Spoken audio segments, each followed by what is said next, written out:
Kushton 3.000 euro 1 kilogram.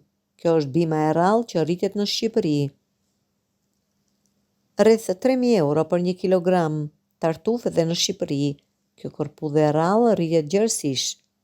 Tartufi shqiptar është shumë i ngjashëm me kushëririn e tij francez, por ato kushtojnë shumë më pak.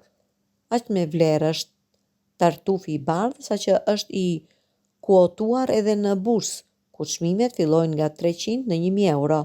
Tartufi është një lloj kërpudhe që rritet në rrënjët e lisit, blirit, pishës dhe shelgut të egër. Zakonisht ai rritet në tokë rarnore dhe nuk ka as rrënjë, as gjethe, as degë.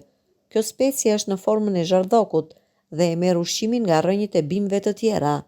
Ai thith prej rrënjëve kripra minerale, të cilat janë pikërisht ato që e bëjnë kaq të kërkuar dhe të çmuar këtë specie të rrallë. Në natyrë gjenden disa lloj tartufi. I ziu është ai që haset më shpesh dhe që arrin një vlerë deri në 350 euro për kilogram.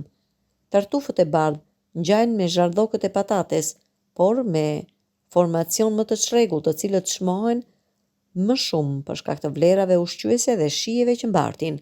E veçanta e këtyre kërpudhave është se aroma e tyre varet nga bima në të cilën rritet. Tartufi më i shtrenjtë rritet në rrënjët e lisit dhe merr aromën e kësaj peme. Zhardhoku i tartufit e merr formën nga formacioni i terrenit dhe nga rrënjët e bimëve në të cilat paraziton. Sa më i madh jetë zhardhoku i tartufit, aq më shumë vlerësohet, e për këtë arsye i rritet edhe çmimi. Kërpudhat e zonës së Reçit në Malsinë e Madhe janë gjithashtu teje të kërkuara dhe eksportohen në Francë. Këto kërpudha rriten në zonën e gështenjave dhe mbulohen nga deg dhe gjethe gështenjash. Tartufi është padyshim një thesar i fshehur në pyjet tona.